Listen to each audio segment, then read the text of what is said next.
என்னம்மா இந்த நேரத்துல என்ன செஞ்சிட்டு இருக்க? பேய்க்கு பேன் பார்த்துட்டு இருக்கேன்டா.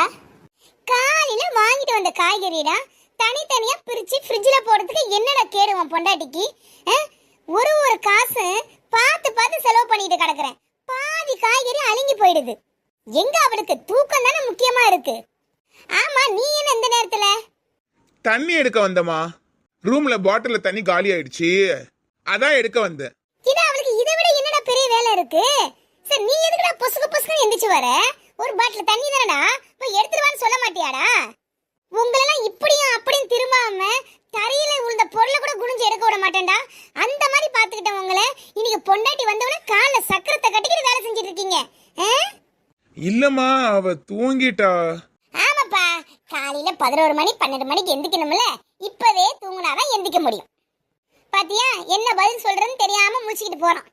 இந்த பொண்டாட்டிங்க இருக்கிற ஆளுங்களே புருஷனை வேலை வாங்கறதுக்குன்ட்டு. ஏங்க என்ன ஏங்க இப்ப படுக்க வந்துடுவேன். மெத்தையை தட்டி விட்டு வேற பெட்ஷீட்டை மாத்துங்க. அதே மாதிரி தலைகாணி வர பாருங்க, 3 நாள் ஆகுது மாத்தி. அதையும் மாத்தி விட்டுருங்க.